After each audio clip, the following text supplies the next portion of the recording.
People have been playing with small balls of stone, clay, or marble since ancient Egyptian and Roman times. Today's marbles are actually made of glass and used for industrial tasks as well as games. Glass is not only inexpensive and durable, but also quite beautiful.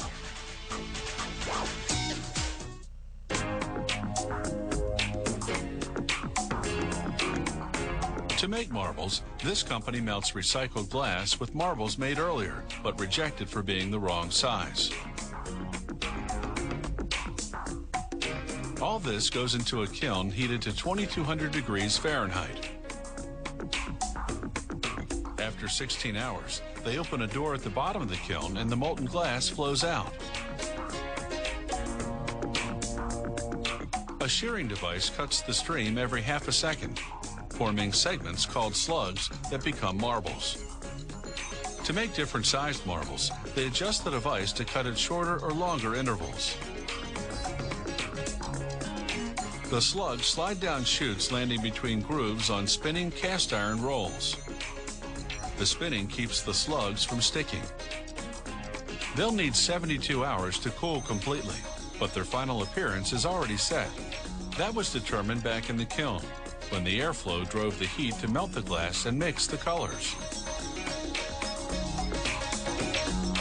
These channels separate the good from the bad. Openings along the way weed out the ones that are too big or too small, and collect the ones that are just right.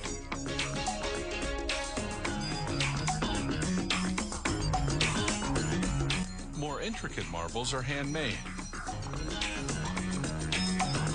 This craftsman first preheats some clear glass in a small oven. Then he breaks off a piece of colored glass.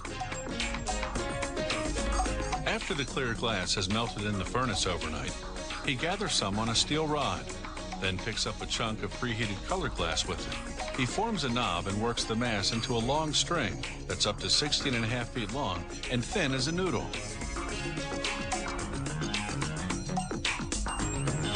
He'll use them in various colors to decorate the clear glass cores of the marbles.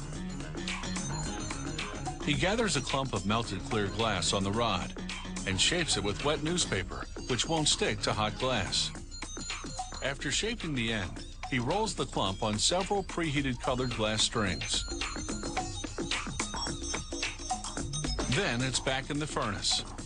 He repeats these steps up to 3 times and rolls the clump on a metal table to even out the surface between each trip to the furnace.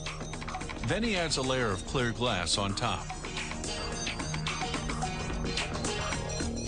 With another tool now, he stretches the clump to about 1.5 feet long. He'll use this to make several cores.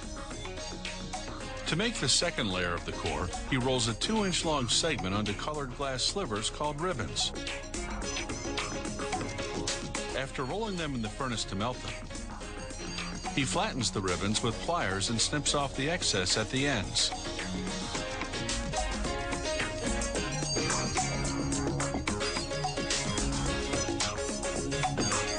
He wraps the core and the ribbons in a layer of clear glass, then hand shapes it.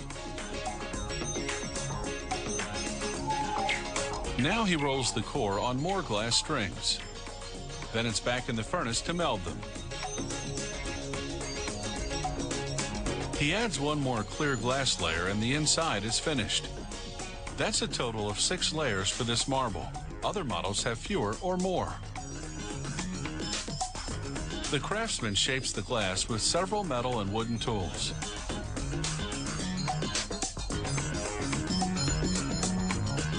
He measures the diameter with metal calipers and gradually sculpts a sphere.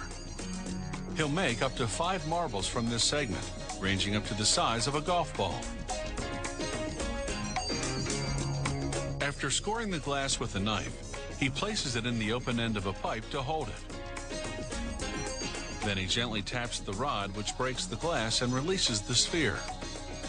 He melts away the bump left at the spot where the glass broke. Next, the marble goes into an oven at 986 degrees Fahrenheit. The oven slowly cools overnight to strengthen the glass. Clearly a cut above, this eye-catching handcrafted marble is already an object of art.